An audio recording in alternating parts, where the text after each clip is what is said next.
Well, everybody want to get grade 9 in GCSEs, but only very few of the students are able to get grade 9. And I know many of the students miss grade 9 in couple of marks. So every question in GCSE is super important. Right. So most of the time, you believe you have fully answered the question, but then you may not get a full mark. Why is it so? The reason your answer is not fully accurate as expected by the examiner.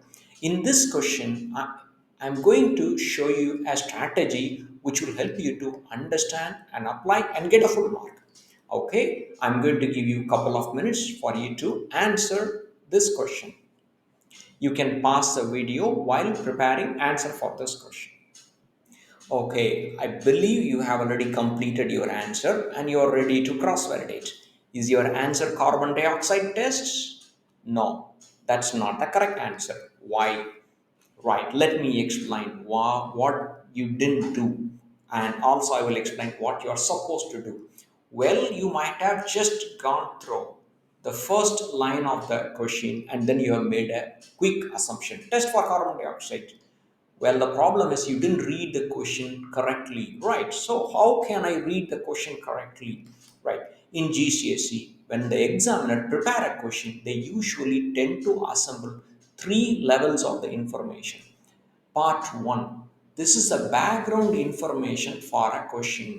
So I highly recommend you to spend a minute or two to read, understand, and familiarize yourself with the given context of the question. Why this is super important? Then only when you're going to read the question, you will be able to interconnect. Now, this is part 1, the background of the question. Now, the part 2, the actual question itself, describe a test. This is part 2. This is where the actual question lies in. Now, I want you to connect the actual question with the background information and evaluate, prepare what is happening in your mind, what happened during the process, and how do we need to prove. So, and finally, there is a third part. The third part indicates how the examiner want you to prepare and present the answer. So this is the third part. So, like, there are three parts for a given question. Part 1, which is the background information for the question. Part 2, the actual question itself. Part 3, in what way the examiner expect you to prepare the answer. Now, the common challenge for many of the students didn't read the background information completely. Almost 60 to 70% students stopped here. They didn't read. So this is very, very key. Gas bubbles were collected as the algae photosynthesized. So what would be released during photosynthesis? Oxygen. There you go. We didn't read the question. We didn't read the background information correctly.